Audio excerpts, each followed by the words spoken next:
Sir class कितने बजे तक खत्म हो जाएगी सर? 1 बजे तक खत्म हो जाएगा।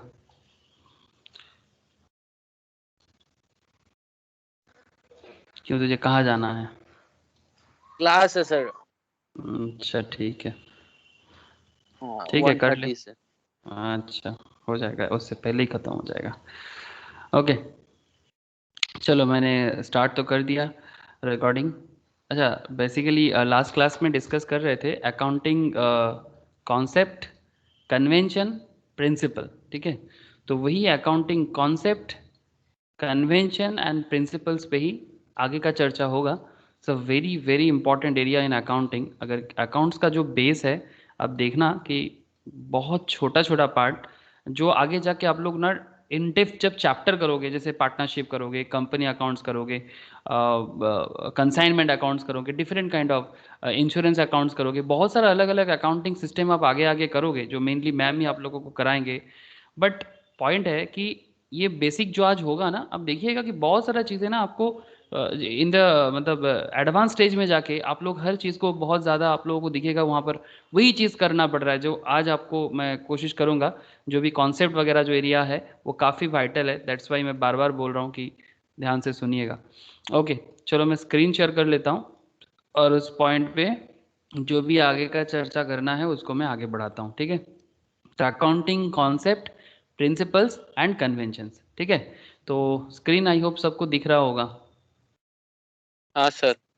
ओके, तो अकाउंटिंग कॉन्सेप्ट प्रिंसिपल्स में अगर आप लोगों को याद है in our last basic class, जिसमें हम लोगों ने करीब 12 टाइप्स ऑफ कॉन्सेप्ट के बारे में बात उठाया था। हाँ, कि 12 करीब 12 types of concept and principles होते हैं। कॉन्सेप्ट, प्रिंसिपल्स एंड कन्वेंशंस को इंटरचेंजेबली यूज भी किया जाता है। मतलब यू कैन से principles and concept is the same thing and convention is also same thing. जैसे कि entity concept, money measurement concept, periodicity concept, ये सब कॉन्सेप्ट हम लोगों ने, इवन एक्रूअल कॉन्सेप्ट, ये वाला भी हम लोगों ने लास्ट क्लास में डिटेल्स में विथ एग्जांपल्स किए थे। इसमें से कुछ चीज़ आप लोगों को इजी लगा था, जैसे कि एंटिटी कॉन्सेप्ट, मनी मेजरमेंट भी थोड़ा इजी लगा था, but may be accrual concept में आप लोगों को थोड़ा कॉम्प्लेक्सिटीज आया था। बट ये बहुत ज़्यादा यूजेबल एक कॉन्सेप्ट है accrual concept. Periodicity also a very important part in accounting system. आज हम लोग डिस्कस करने जाएंगे sir matching concept, going concern, cost, realisations, dual, conservatism, consistency and materiality. तो चलो देखते हैं, एक एक करके आगे बढ़ते हैं। जल्दबाजी का कोई बात नहीं है कि क्योंकि सीखना, बेसिक को, बेस को बहुत स्ट्रांग करना बेसिक का क्लास का मेन ऑब्जेक्टिव है। तो इसलिए हड़बड़ नहीं, जितना हो सकता है कोशिश करेंगे कि आप लोगों को डेप्थ तक बताने का। ठीक है, अच्छा, accrual concept in our last class हम लोगों ने डन कर लिया था। आई होप सबको याद भी होगा। अगर किसी ने क्लास मिस भी किया है तो प्लीज़ वो वाला क्लास एक बार देखिएगा, मैं आप लोगों को शेयर करूंगा अगर नहीं है आपके पास तो। अच्छा, matching concept, what is the matching concept? अच्छा, एक बार मैं सबको पूछना चाहूँगा, मेरा साउंड सबको क्लियर है ना? क्योंकि कभी कभी ऐसा होता है मैं बोले जाता हूँ फिर बोलते हैं सर ये नहीं हो रहा है, वो नहीं हो यस रहा है। सर। क्लियर है? Okay, yes sir. Yes yes sir, sir. Good morning sir. Good morning inky, good morning. Okay, तो देखो मैचिंग कॉन्सेप्ट ये बड़ा इंटरेस्टिंग कॉन्सेप्ट है। मैचिंग, अकाउंटेंसी बिना मैचिंग का बात ही नहीं करते। जैसे हम लोग ड्रेस पहनते हैं ना, मैचिंग ड्रेस, मतलब वो एक होता है सर कि कौन सा ड्रेस के साथ, जैसे कौन सा जीन्स के साथ कौन सा टी शर्ट अच्छा लगेगा। ठीक है, मतलब कौन से साड़ी के साथ किस तरह का, मतलब बैंगल्स पहनने से अच्छा लगेगा। तो ये एक गजब मैचिंग कॉन्सेप्ट काम करता है इन आवर सोसाइटी। तो अकाउंटेंसी भी एक सिमिलर पैटर्न पे आप बोल सकते हो सर कहाँ ड्रेस का मैचिंग, कहाँ अकाउंट्स का मैचिंग। देखो तो सर सही कि ये मैचिंग वाला जो बात मैं कर रहा हूँ ना, ये कितना वाइटल है आपके लिए और अकाउंट्स के लिए भी। तो in this concept all expense matched with the revenue, all expense matched with the revenue, आपका जितना खर्चा होगा वो रेवेन्यू के साथ मैच होना पड़ेगा। सर आप लोग जब आगे जाके ऑडिटर बनोगे ना सर, ठीक है, जो आप लोगों का एरिया ऑफ एक्सपर्टाइज भी होगा, मतलब आगे जाके एक चार्टर्ड अकाउंटेंट बहुत ज़्यादा काम करते हैं ऑडिटिंग में, मतलब it's a very popular area, मतलब ऑडिट करना। ठीक है, कॉस्ट अकाउंटेंट भी बहुत पॉपुलर है ऑडिट, मतलब ऑडिटिंग में। हाँ, दोनों का एरिया ऑफ एक्सपर्टाइज थोड़ा अलग है। जैसे एक कॉस्ट अकाउंट, लेकिन अल्टीमेटली आपको अकाउंट्स ही चेक करना होगा, ये चीज़ आप याद रखिएगा। ठीक है, तो कॉस्ट अकाउंटेंट जो होते हैं, जो सीएमए वाले होते हैं, वो कॉस्ट ऑडिट करते हैं, बट अल्टीमेटली आपको अकाउंट्स ही चेक करना होगा। बट हाँ, किसी को मैन्युफैक्चरिंग लेवल पे, किसी को फाइनेंशियल लेवल पे, चार्टर्ड अकाउंटेंट को फाइनेंशियल ऑडिट करना होता है। ठीक है सर, क्यों ये सब बता रहे हो सर? बताने के पीछे का रीजन है, तभी बता रहे हैं। फाइनेंशियल ऑडिट होते हैं, सीएस वाले को सभी चीज़ चेक करना होता है, पूरा का पूरा एनुअल रिपोर्ट वगैरह उन्हीं के ऑडिटिंग के निगरानी पे निकलते हैं। हाँ, ज़रूर बात है कि वो लोग उतना अकाउंट्स में प्रैक्टिस नहीं करते, बट चेक जरूर करना होता है। तो एक सेक्रेटरियल ऑडिट का भी पार्ट आता है जो बेसिकली गवर्नेंस देखते हैं, बट वो सभी चीज़ को एक साथ करके देखते हैं, तो इसको सेक्रेटरियल ऑडिट भी कहते हैं। अब पॉइंट क्या है सर, ऑडिट के साथ अकाउंट्स का इतना बड़ा कनेक्शन है? हाँ सर, बहुत बड़ा connection, specially for CA and CA में ये बहुत वाइटल एरिया है, ठीक है।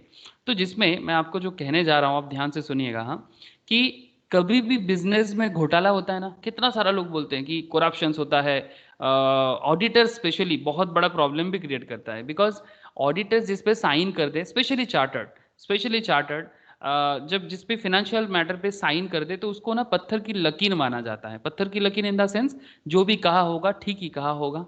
आप बात समझ रहे हो सर, कि अगर किसी का अकाउंटिंग रिपोर्ट में एक ऑडिटर जाके साइन कर देता है, तो इसका मतलब ये माना जाता है कि जो भी कहा है सही कहा है। इवन इन्वेस्टर्स, कंपनी का जो ओनर, एक्सटर्नल कोई भी यूजर्स ऑफ अकाउंट्स, गवर्नमेंट, सबको यही फीलिंग आएगा, क्योंकि वो तो ऑथराइज्ड है ना, सरकारी ऑथराइज्ड है। 1949 एक्ट, 1959 एक्ट सीएमए के लिए, 1949 for CA, 1980s for CS. तो इनका जो भी साइन होता है ना, बहुत दमदार साइन होता है, और दम है इस पे, सरकारी लोग होते हैं ये लोग, मतलब सरकारी अथॉरिटी होते हैं इनके पास। अब पॉइंट क्या है कि ये घोटाला करप्शंस के पीछे कुछ वजह नहीं होता, सब चीज़ अकाउंट्स में एकदम क्लियर कट पता चल जाता है कि कहाँ कितना गड़बड़ है। तो कैसे पता चलेगा सर? मैचिंग कॉन्सेप्ट से पता चल जाएगा सर। आप क्या चोर पकड़ना सिखाओगे? हाँ सर, चोरी पकड़ना कैसे सीखोगे, वो यहाँ से पता चल जाएगा। तो चलो देखो, ध्यान से देखो। तो all expense matched with the revenue of that period should only be taken into consideration. In the financial statement of the organizations, if any revenue is recognized, then expense related to earn that revenue should also be recognized. Sir, अगर आपने किसी जगह से कुछ खर्चा किए हो, तो उस खर्चे के बदले आपने अर्निंग भी किए हो। बिजनेस का बात कर रहे हैं, बिजनेस में कोई भी बिजनेसमैन खर्चा करता है तो अर्निंग भी करता है, और सिमिलरली अर्निंग करता है तो अर्निंग के लिए खर्चा करना पड़ेगा।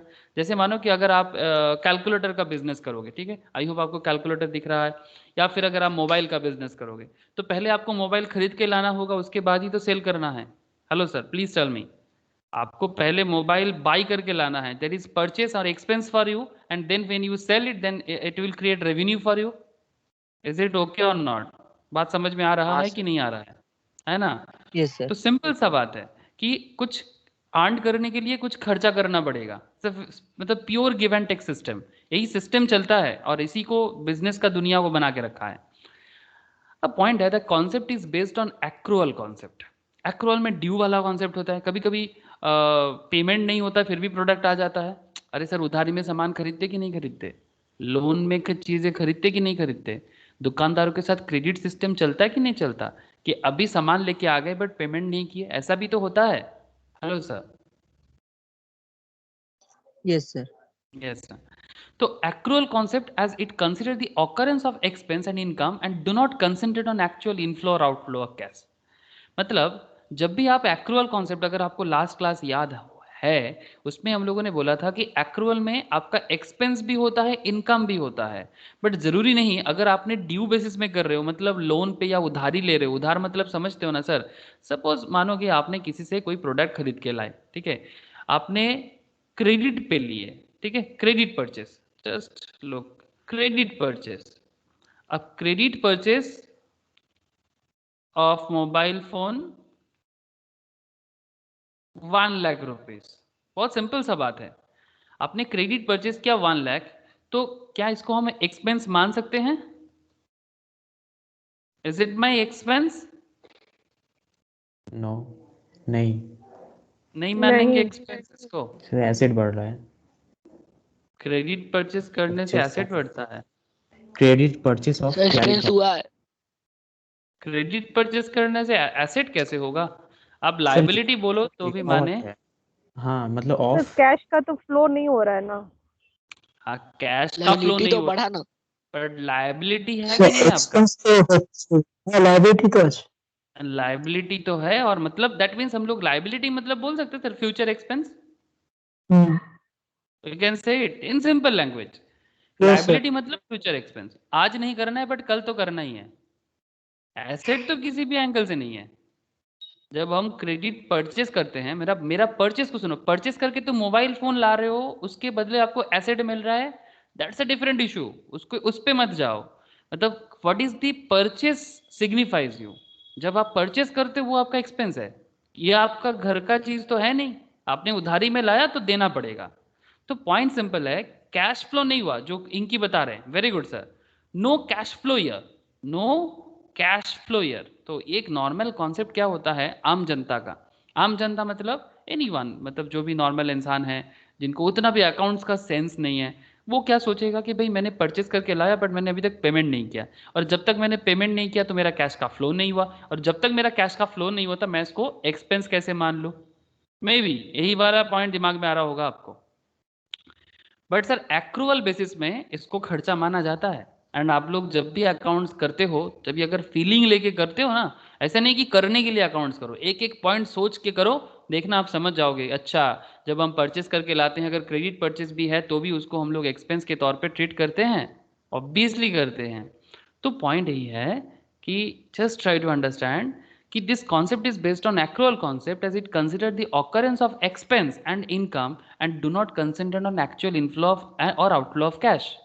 आप जब भी क्रेडिट पे कुछ भी करते हो एक्रूअल बेसिस में, या तो एक्रूअल, आप कोई भी चीज एक्रूअल बेसिस में आपको पहले भी मिल जाता है, जैसे किसी को आपने कुछ दिया था आपने एडवांस पेमेंट ले लिया, जैसे आप एडवांस पेमेंट किसी और को कर सकते हो, एडवांस पेमेंट आपको भी कोई कर सकता है, ऐसा भी होता है। तो अगर ऐसा कुछ भी है तो वो एडवांस है, एक्रूअल सिस्टम पे चलता है। या फिर किसी को कुछ देना बाकी है वो भी एक्रूअल है, किसी से कुछ देना बाकी है, किसी से कुछ लेना बाकी है, दोनों ही एक्रूअल कॉन्सेप्ट होता है।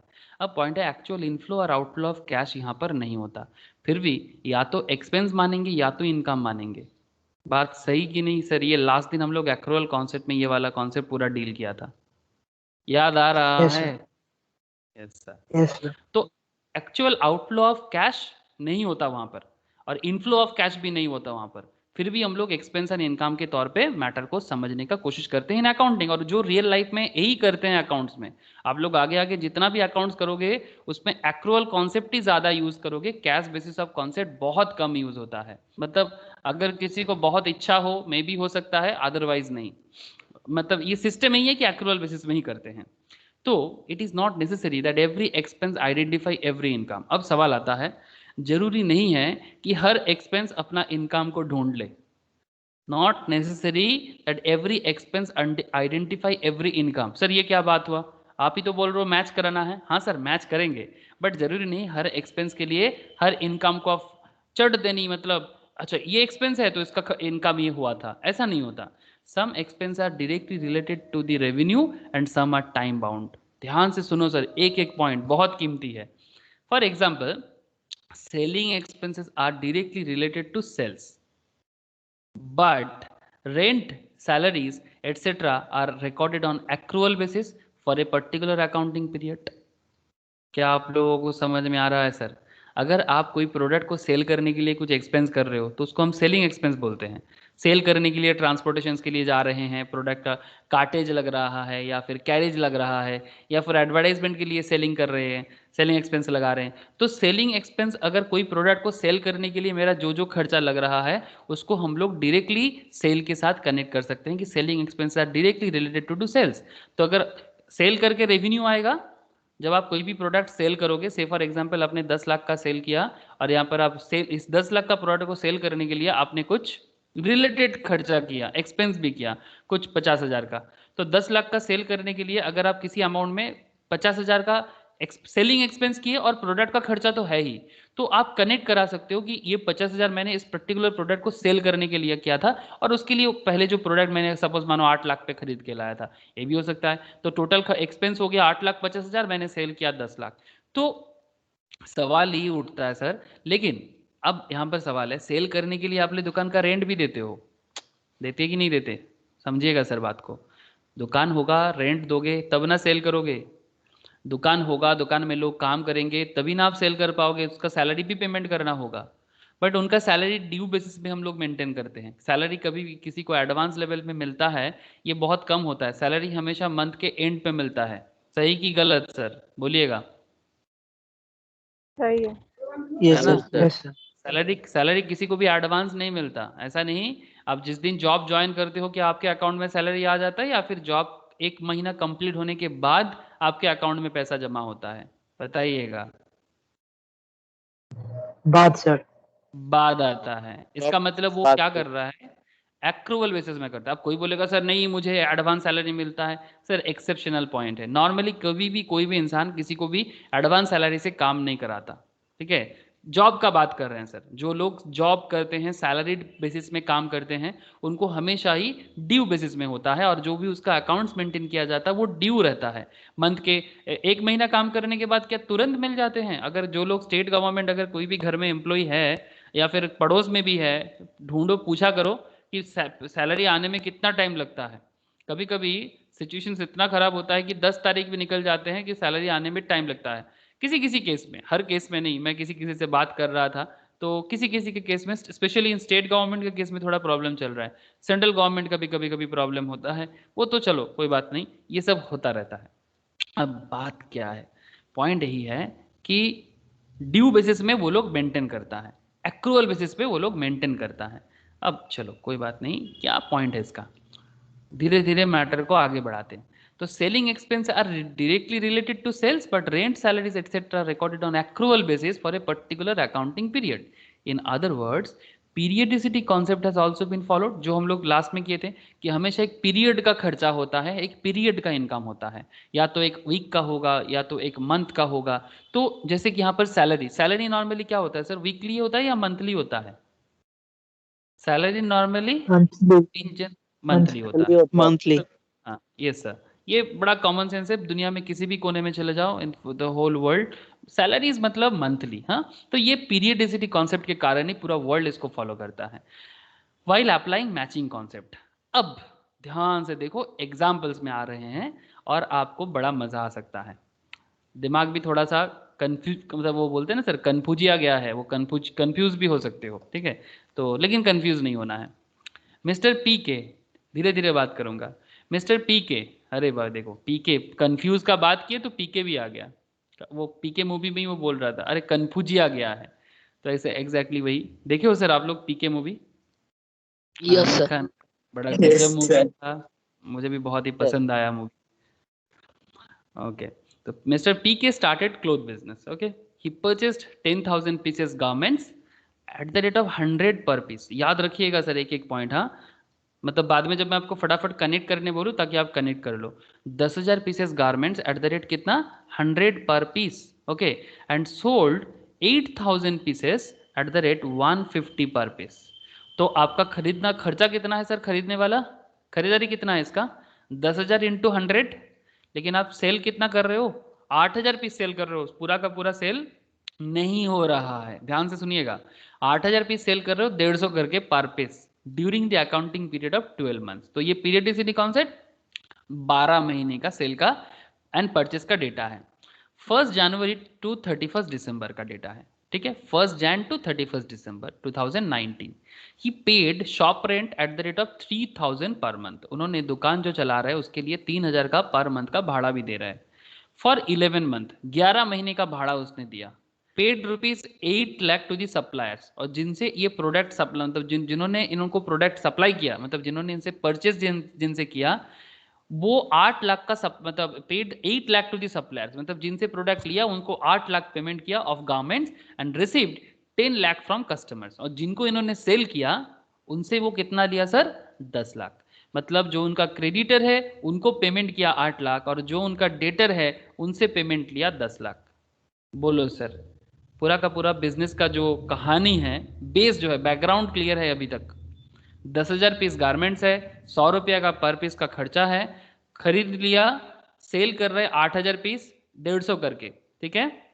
12 महीने का पीरियड है, 1 जनवरी से लेके 31 दिसंबर का खेल है।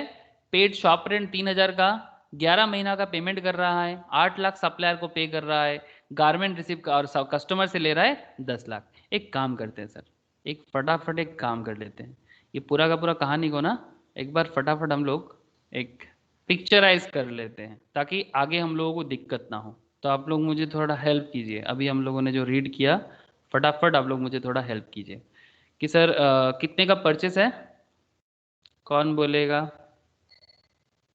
10 लाख। 10,000 बस इंटू 100 करके, सही ना? तो 10 लाख। ओके सर, सेल कितना कर रहा है? 12 लाख। 8,000 इंटू 150 करके ना, यस सर। तो 12 लाख। ओके सर, तो परचेस का डेटा मिल गया, सेल का डेटा मिल गया। अच्छा, 12 महीने का पीरियड है और 1 जैन से 31 दिसंबर, तो पीरियड जो है वो आपका 12 months, 1 Jan to 31 December. Okay, very good sir. Next, और क्या चाहिए हमें? अच्छा, वो रेंट कितना पे कर रहा है? रेंट 11 पेड महीने 3,000 करके पर मंथ into 11। इंटू 11, 11 महीने का पेमेंट कर रहा है तो 33,000 पेमेंट कर रहा है। इसका मतलब ये है कि एक्चुअल उसका रेंट कितना होना चाहिए था सर? 12 महीने का 36 पीरियड है ना, 36,000। 3,000 करके, वेरी गुड सर, 36,000 एक्चुअल में होना चाहिए था। तो ये एक्चुअल है, बट एक्चुअल में दे कितना रहा है? 33। तो कुछ तो एक हिसाब है जो हमें याद रखना पड़ेगा। अच्छा, सप्लायर को पेमेंट कर रहा है 8 लाख और कस्टमर से ले रहा है 10 लाख। ठीक है, तो इसको भी नोट डाउन कर लेते हैं। सप्लायर का दूसरा नाम क्या होगा? सप्लायर मीन्स क्रेडिटर, है ना सर? मतलब Credit। जिनको मुझे, हाँ, सप्लायर मीन्स क्रेडिटर नॉर्मली। तो सप्लायर को पेमेंट करना कर दिया ऑलरेडी, क्रेडिटर अभी और नहीं है उसका, लेकिन सप्लायर का मतलब नॉर्मली क्रेडिटर ही होते हैं जिनको पेमेंट करना होता है। अब उसने पेमेंट कर दिया 8 लाख का, 8 लाख पेड कर दिया। और कस्टमर मतलब डेटर होता है, कस्टमर का पुराना स्टेज, मतलब जब तक पेमेंट वो नहीं देता है तब तक वो डेटर रहता है। तो इनसे उन्होंने कितना ले लिया सर? 10 लाख। 10 लाख। 10 लाख रिसीव कर लिया ना, 10 लाख रिसीव्ड। ठीक है, तो ये एक आप बोल सकते हो कि एक ओवरऑल कहानी है। ठीक है, अब इसका आगे का हिस्सा चलते हैं। तो let us see how the accrual and periodicity concept here operate here. तो चलो देखते हैं। हाँ, periodicity concept fixes up the time frame for which the performance is to be measured and financial position is to be appraised. Here it is January 2019 to December 2019। कहानी यहाँ का है, जनवरी 2019 से दिसंबर 19 का। So revenues and expense are to be measured for the year 2019 and assets and liabilities are to be ascertained as on 31st December 2019। मतलब ये अप्रैल to मार्च का कहानी नहीं है सर, ये जैन टू दिसंबर का कहानी है। और आपका जो भी ईयर एंडिंग माना जाएगा वो 31 दिसंबर माना जाएगा, बिकॉज ये पीरियड 12 महीने में खत्म हो रहा है, वो दिसंबर में खत्म हो रहा है, जो आपका क्वेश्चन से आपके बता देता है। तो अगर क्वेश्चंस कभी भी आपको, ये आगे भी आपको इस तरह का सम्स मिलेगा, इफ क्वेश्चंस बताते हैं आपको कि ईयर एंड 31 दिसंबर है, तो फिर आपका अकाउंटिंग भी 31 दिसंबर में क्लोज होना चाहिए। आप दिमाग मत लगाइएगा कि हमारे इंडिया में तो अकाउंटिंग ईयर 31 मार्च में क्लोज होता है। अगर क्वेश्चंस बोलते हैं कि 31 दिसंबर पीरियड है, तो मान लीजिएगा ये जैन टू दिसंबर वाला सम्स है। मतलब वो दुकानदार जो है वो जैन टू दिसंबर तक का अकाउंटिंग सिस्टम फॉलो करता है और इसमें कोई प्रॉब्लम नहीं है। Indian government financial year April to March करता है, आप चाहो तो जैन टू दिसंबर का कैलेंडर ईयर फॉलो करके अपना अकाउंट्स मेंटेन कर सकते हो, उसमें कोई मना नहीं है। लेकिन हाँ, सरकार का जो भी पेमेंट का सिस्टम है, जो टैक्स का रिटर्न फाइलिंग का सिस्टम है, जीएसटी रिटर्न फाइलिंग का सिस्टम है, वो तो सरकार अप्रैल टू मार्च कॉन्सेप्ट में ही करते हैं। लेकिन अगर आप चाहो कि मैं कैलेंडर ईयर फॉलो करके मेरा अकाउंट्स मेंटेन करूंगा, इसमें कहीं भी कोई रोक टोक नहीं है, मैं आपको बता दूं सर। ठीक है, इसमें कोई रोक टोक नहीं है, तो इसलिए कोई अगर करे तो वो कोई गलत नहीं है। अब वो कोई अलग बात है सर, सिंक नहीं कर पाएंगे या फिर something like that, that's a different issue. अच्छा, नेक्स्ट, तो एसेट लायबिलिटी भी 19 मतलब जैन टू दिसंबर 19 का, और जो भी इसका फाइनेंशियल पोजीशन है वो भी। Accrual concept operates to measure revenue of 12 lakh arising out of sale of garments 8,000 करके 150। आप मुझे बताइए, जो आपने ऑलरेडी मुझे बता के रखा, यहाँ पर हम लोगों ने करके रखा एक्रूअल कॉन्सेप्ट, ये जो 8,000 करके 150 जो 12 लाख का बात चल रहा है, क्या इसका पूरा का पूरा पैसा उसको मिल गया? No sir. कितना मिला है? 10 लाख। 10 लाख मिला है। देखो सर, है ना, पूरा पैसा नहीं मिला ना, 10 लाख मिला है, सेल किया 12 लाख का पर पैसा मिला 10 लाख का। तो एक्रूअल कॉन्सेप्ट आपको क्या सिखा रहा है? एक्रूअल कॉन्सेप्ट आपको सिखा रहा है कि accrual concept operates to measure revenue of rupees 12 lakh. ये बताएगा आपका रेवेन्यू मतलब आपका सेल तो 12 लाख का ही हुआ है, जो आपने 8000 पीस गारमेंट्स 150 रुपये पर पीस का सेल करके आपको मिला है। विच एक्रूड, इसका एक्रू कब हुआ है, एक्रू का टाइम क्या है? 2019। नॉट कैश रिसीव्ड, हाँ, not the cash received, okay. Rupees 10 lakh and also the expense correctly and also the expense correctly. Shop rent कितना है? 12 महीना is an expense item amounting to 36,000 not 33,000 the cash paid, okay. तो ये तो हम लोगों ने पहले ही डिसाइड कर लिए थे। अब हम लोग धीरे धीरे कॉम्प्लेक्स पॉइंट की तरफ थोड़ा जा रहे हैं। Should the accountant treat 10 lakh as an expense for purchase for merchandise? क्या अकाउंटेंट परचेस को 10 लाख मान सकते हैं एक्सपेंस को? देखो sir, purchase No, 10 lakh sir. ही है ना? No. हाँ नहीं मान सकते। Oh, sorry, 10 लाख परचेस, हाँ, परचेस 10 लाख है। हम sales परचेस सोच 10 रहे लाख थे। है कि नहीं है? है? हाँ, तो अगर परचेस 10 हाँ लाख सर। है, देख 10,000 प्रोडक्ट था, 100 रुपया करके, अगर वो 10 लाख का एक्सपेंस मानता है for purchase of merchandise and should he treat 1,64,000 as profit? कैसे मिला sir? Revenue that is 12 lakh जो हम लोगों को यहीं पर मिल गया, जैसे कि 8,000 करके 150 पीस का वैल्यूएशन 12 लाख होता है। तो 12 लाख माइनस मर्चेंडाइज 10 लाख, और शॉप का रेंट कितना है? 36,000, है ना? शॉप का रेंट कितना है सर? 36,000। वो पे कर रहे थे 33,000, बट उसका रेंट कितना है? 36। पूरा का पूरा ओवरऑल काउंटिंग चल रहा है। 12 लाख का रेवेन्यू है, मर्चेंडाइज 10 लाख का है, शॉप का रेंट 36,000 का है। तो फिर अगर आप करके देखो, 12 लाख से 10 लाख हटाओ एंड 36,000 हटाओ, तो आपको देखो 1,64,000 का प्रॉफिट मिलेगा। लेकिन सर अगर आपका ये 1,64,000 का प्रॉफिट है, क्या ये सही दिखा रहा है सब कुछ आपको? क्या सच में आपने 1,64,000 का प्रॉफिट किया? क्या लग रहा है? आप ही लोग बताओ मुझे, क्या आपने सच में 1,64,000 का प्रॉफिट कर लिया? आपके हाथ में इनकम आ गया 1,64,000 का? इनकम तो আসেনি, बट एक्चुअल बेसिस पे तो वैल्यू तो एटाই আসছে। एग्जैक्टली, एक्रूअल बेसिस में आप बोल सकते हो कि आपका 1,64,000 का प्रॉफिट आ सकता है, बट ये प्रॉपर नहीं है, बिकॉज रियलिस्टिकली আসেনি। रियलिस्टिकली प्रॉब्लम हुआ है। पहले बात, आपने 12 लाख का सेल जरूर दिखा रहे हो, मतलब लेकिन आपका 12 लाख का टोटल अमाउंट आपने रिसीव नहीं किया। जितना आपने सेल किया 10 लाख ही रिसीव किया। मर्चेंडाइज आपने 10 लाख का खरीदा, वो आपका ठीक है, प्रॉब्लम नहीं है, बट शॉप का रेंट आपने 36,000 का दिया। अच्छा, मर्चेंडाइज भी 10 लाख का पूरा पेमेंट थोड़ी ना कर दिया आपने, इसका 8 लाख का ही पेमेंट किया आपने, और 12 लाख का आपने 10 लाख रिसीव किया, और 36,000 का आपने सिर्फ 33,000 पेमेंट किया। तो यहाँ पर कुछ ना कुछ मैचिंग लिंक प्रॉब्लम कर रहा है ना रेवेन्यू एंड एक्सपेंस के साथ। हाँ सर, कहीं ना कहीं मैच नहीं कर रहा है ना, जो आप यहाँ बता रहे हैं और जो एक्चुअल में हुआ है, दोनों में फर्क हो रहा है कि नहीं हो रहा है? बोलिएगा। Yes sir. यस सर है ना, काफी फर्क हो रहा है, हिसाब बहुत गड़बड़ हो सकता है। और ये तो एक छोटा सा केस है, ऐसा ना मल्टीपल केसेस होते हैं, थाउजेंड्स ऑफ केसेस होते हैं ऐसा, एक ही बिजनेस पे एक ही अकाउंटिंग पीरियड में ऐसा बहुत सारा केस हो सकता है, करोड़ों करोड़ों का रुपीस का ऐसा हिसाब हो सकता है। तो उस हिसाब में आप तो पूरा एक गलत हिसाब की जगह में पहुंच जाओगे ना सर। तो देखो इसको अकाउंट्स किस तरह से सिखाते हैं, मैचिंग कॉन्सेप्ट। अब रेवेन्यू का, प्रॉफिट का मतलब क्या है? Revenue minus expense. प्रॉफिट का मतलब होता है revenue minus expense. But this unqualified equations may create misconception. It should be defined as, इसको ऐसे बोलना चाहिए था, periodic profit equals to, periodic profit है ना, तो ऐसे बोलना चाहिए था, periodic profit equals to periodic revenue minus matched expense. तो आगे देखो कि मैचिंग किस तरह से काम कर रहा है। अब from the revenue of an accounting period, such expense are deducted which are expended to generate the revenue to determine profit of that period.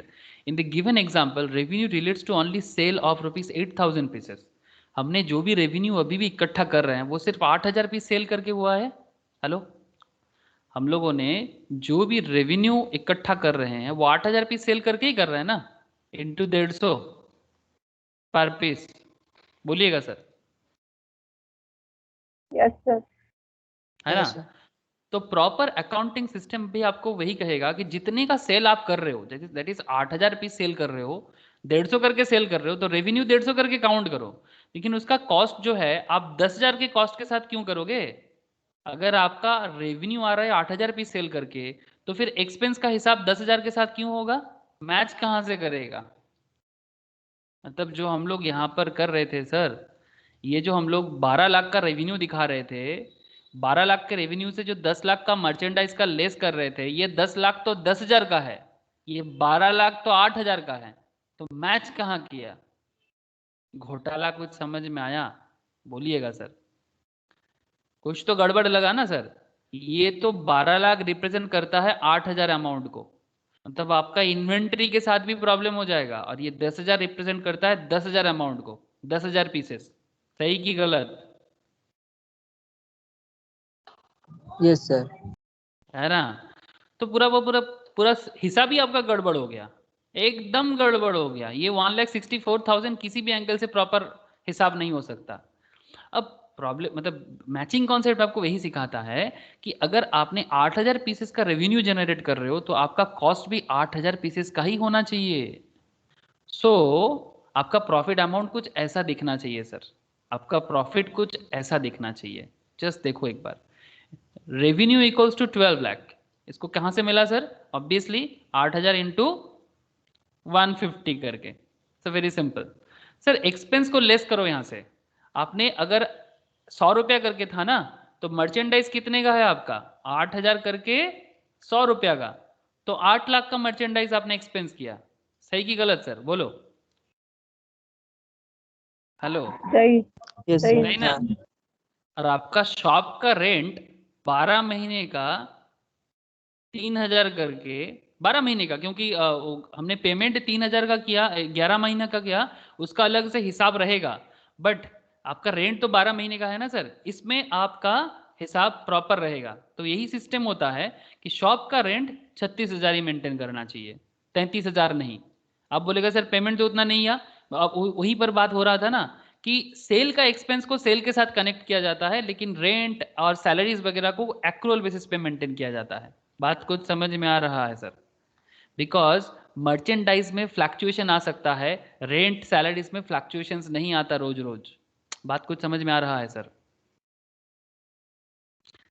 इसलिए Yes, sir. इसको कभी भी 33,000 मेंटेन करना गलत हो जाएगा। अगर यहाँ पर हम 33 मेंटेन कर देना, क्योंकि यहाँ पर 8,000 का मर्चेंडाइज सेल हुआ है, तो 8,000 का करना चाहिए, बिकॉज मर्चेंडाइज सेल्स का एक्सपेंस है। हम लोग स्टार्टिंग में ही ये बात कर रहे थे कि जो सेल के साथ कनेक्टेड एक्सपेंस है उसको तो हमेशा डायरेक्टली ही कनेक्ट किया जाता है, बट जो रेंट वगैरह है उसको डायरेक्ट नहीं, उसको एक्रूअल बेसिस पे कनेक्ट करना होता है। इसलिए शॉप का रेंट आपको 36,000 मेंटेन करना चाहिए, बल्कि ना कि 33,000। ठीक है? तो अगर ऐसा है तो फिर आपका प्रॉफिट का हिसाब कुछ और हो रहा है सर। 12 लाख से 8 लाख गया, 36,000 गया, तो 8 लाख 36, तो आपका प्रॉफिट हो रहा है सर 3,64,000। मैचिंग कॉन्सेप्ट में एक्रूअल कॉन्सेप्ट को यूज करके ये आपका सही प्रॉफिट है। लेकिन यहाँ पर कुछ सवाल अभी भी बाकी है, पूरा देख लो फिर आपसे सवाल लेता हूं मैं। पहले पूरा देख लो, और भी कुछ हिसाब आप मेंटेन करोगे, जो हिसाब आपका आपको प्रॉपर अकाउंट का हिसाब सिखाता है। जैसे आपने अगर 8,000 यहाँ पर दिखा रहे हो, यहाँ पर अगर आप मर्चेंडाइज 8,000 शो कर रहे हो, बिकॉज आपने 8,000 का सेल किया, तो 8,000 का ही खर्चा यहाँ पर आप दिखाओगे। तो सर बाकी 2,000 कहाँ चला गया जिसके लिए आप खर्चा किए थे ना? बाकी 2,000 भी तो आप परचेस करके लाए थे, तो वो आपने सेल नहीं किया, तो वो आपका इन्वेंट्री हो जाएगा। हेलो? टोटल 10,000 का मर्चेंडाइज था ना, उसमें से 8,000 आपने सेल कर दिया। किसको समझ में नहीं आ रहा है? तो आपका 2,000 स्टॉक में पड़ा है कि नहीं है सर? इन्वेंट्री का मतलब होता है स्टॉक। Tell me sir. और वो स्टॉक आप क्या दाम पे मेंटेन करोगे, 150 और 100? स्टॉक किस पे मेंटेन होता है? 100। Stock always 100। कॉस्ट पे मेंटेन होता है। स्टॉक Cost ऑलवेज price पे। कॉस्ट पे मेंटेन होता है, कभी भी सेल प्राइस पे स्टॉक मेंटेन हो नहीं सकता। ठीक है?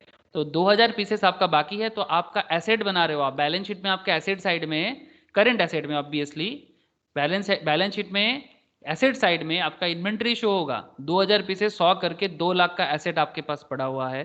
ट्रेड रिसीवेबल मतलब कौन बोलेगा सर ये ट्रेड रिसीवेबल 2 लाख का मतलब कौन बताएगा?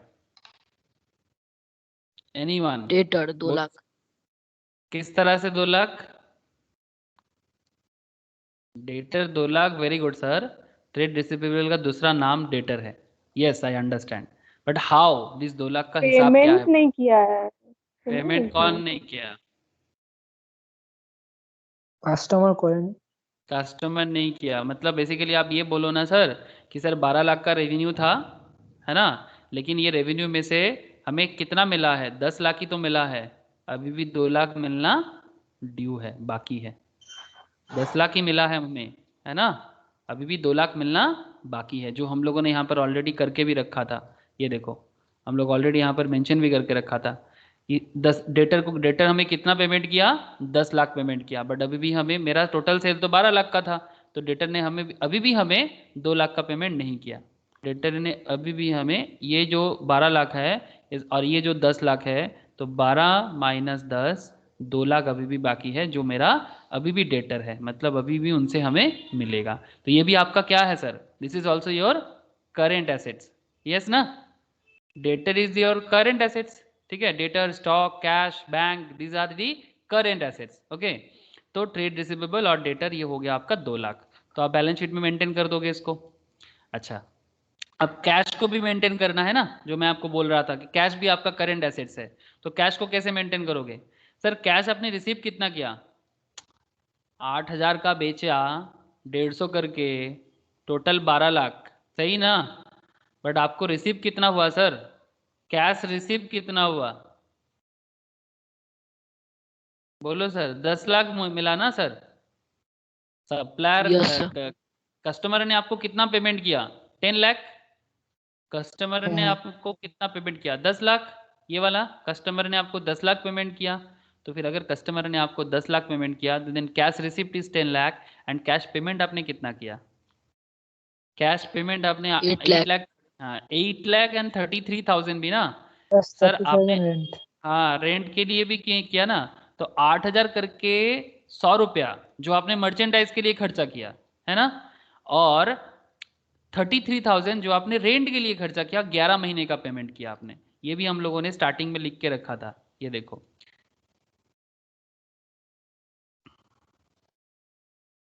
रेंट पेड 3,000 करके, रेंट पेड 3,000 करके 11 महीना 33,000 है ना, तो आपने 33,000 का पेमेंट किया था, ठीक है, 36 नहीं किया था।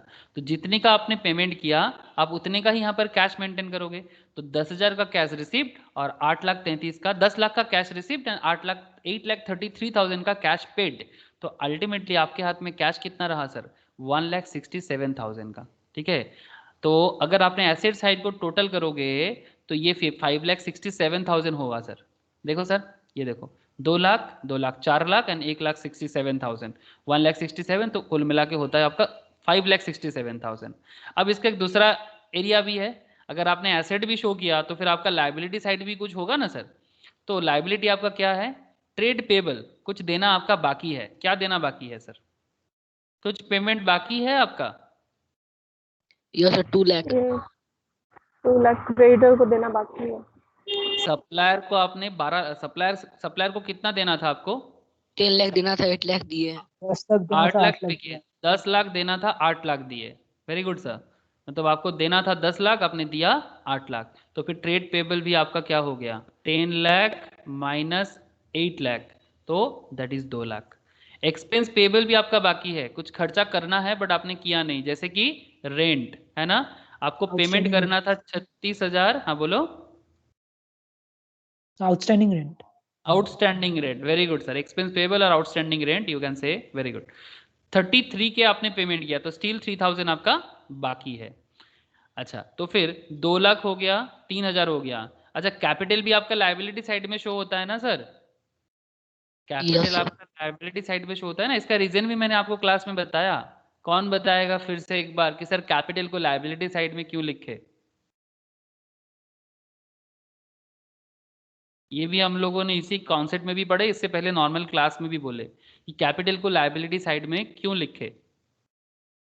कैपिटल जो प्रॉफिट का पार्ट है, यहाँ पर हमारा प्रॉफिट हुआ था ना सर 3,64,000 का, यहाँ But पर 3 लाख। capital, हाँ so बोलो बोलो। capital তো even if the owner brings the money, মানে একটা separate entity আছে ওর মানে যে টাকাটা আনছে আর কোম্পানির, so company has to pay back that money.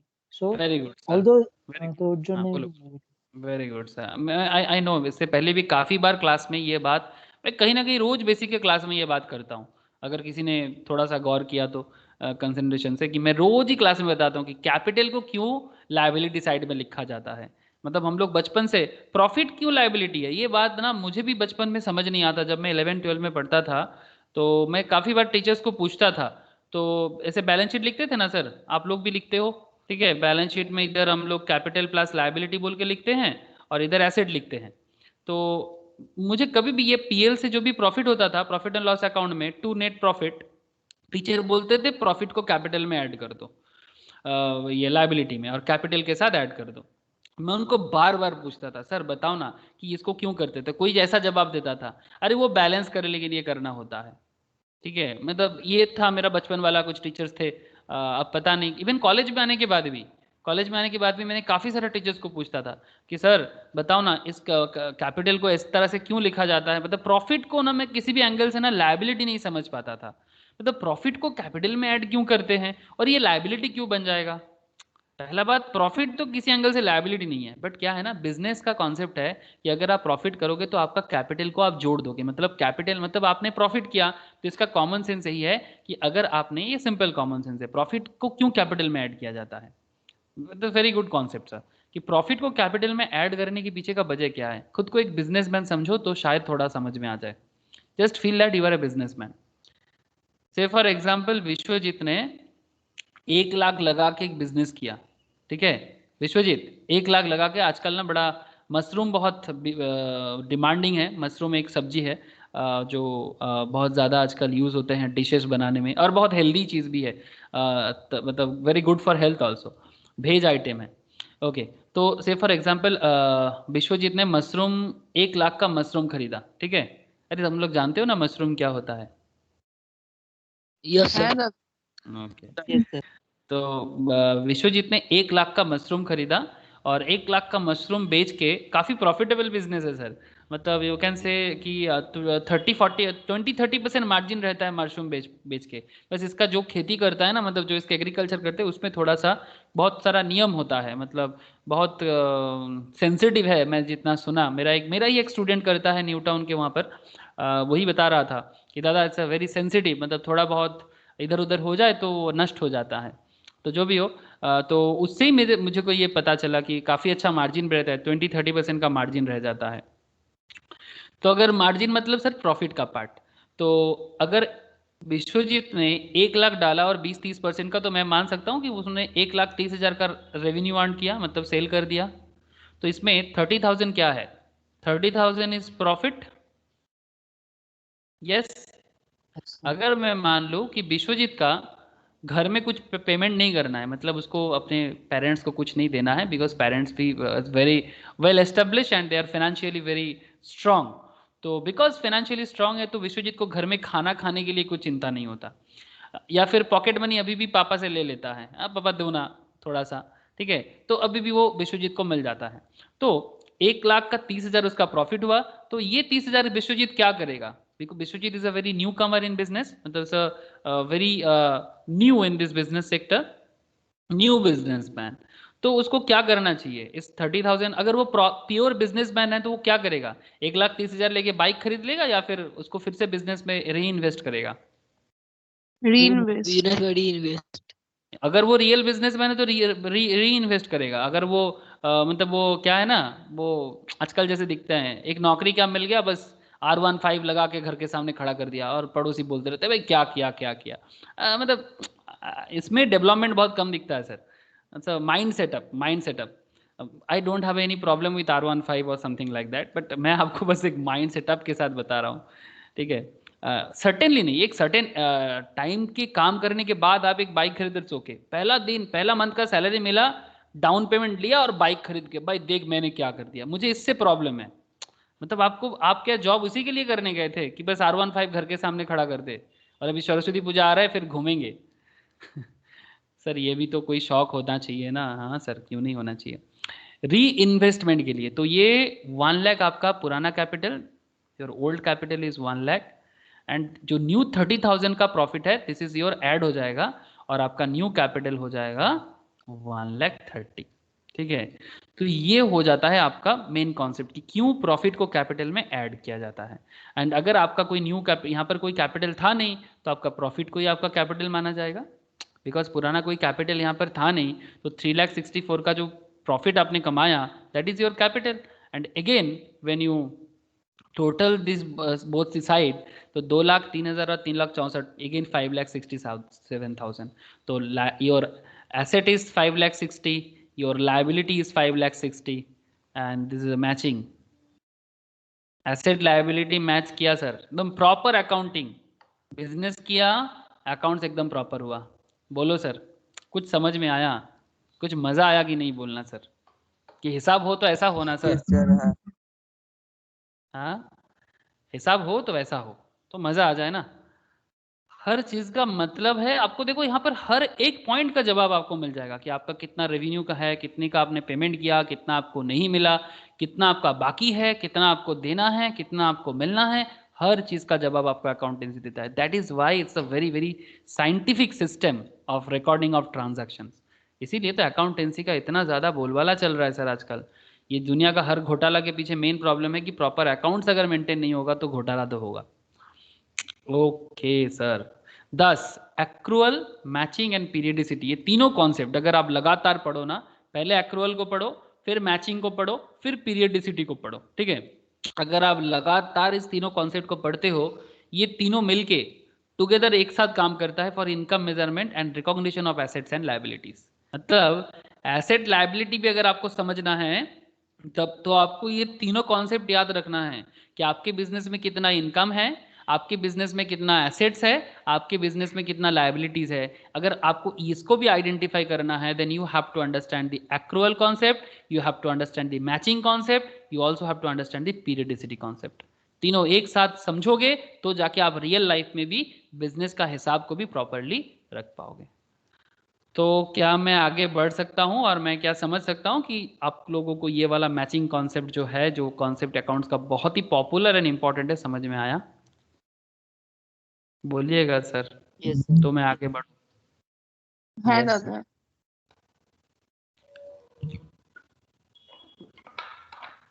ज्योति, सौमन्विता, आप लोगों को समझ में आ रहा है ना?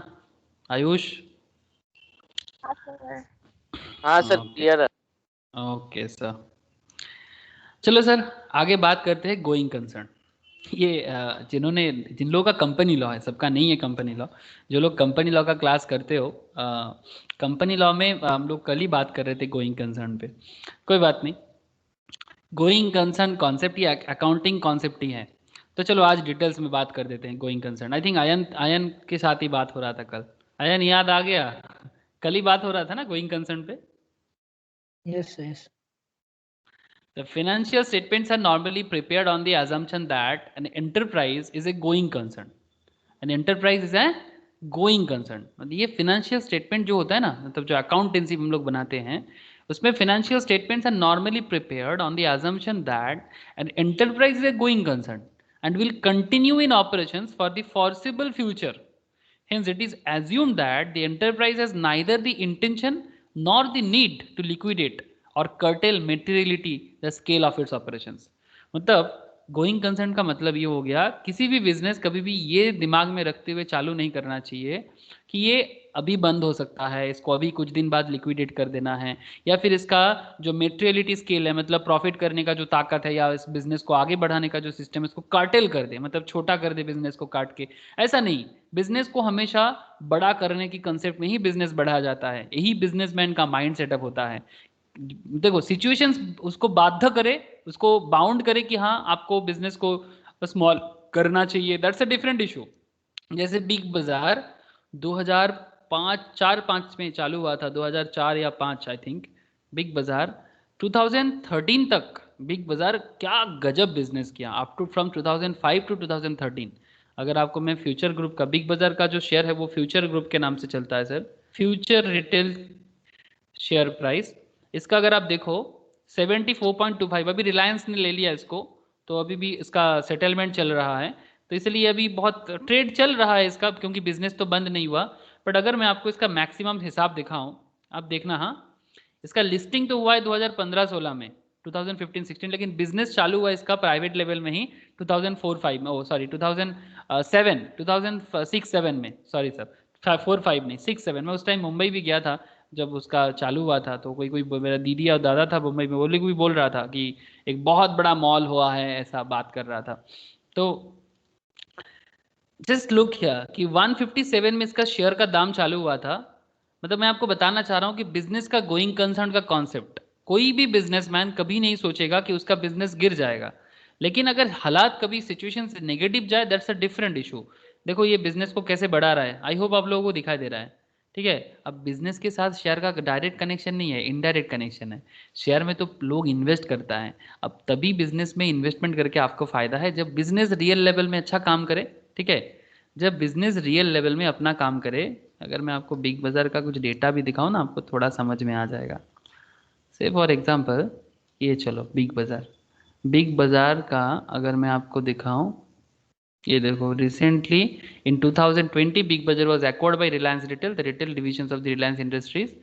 इसका हाउसिंग 250 प्लस स्टोर्स है, जो मैं आपको बताने जा रहा हूँ। मतलब बिजनेस को 2001 में फाउंडेड, बिग बाजार is one of the oldest and largest hyper market chain of India, housing about 250 plus stores in over 120 cities and towns across the country.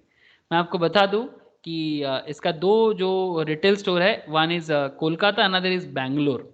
ये वाला यहाँ पर देगा कि नहीं पता, बट आपको मिल जाएगा। पहला बिग बाजार चालू हुआ था कलकत्ता में, जो वो धर्मतला वाला बिग बाजार अगर कभी किसी ने देखा है, एक पुराना बिल्डिंग में है, धर्मतला में है, और एक बैंगलोर में चालू हुआ था एट ए टाइम पे।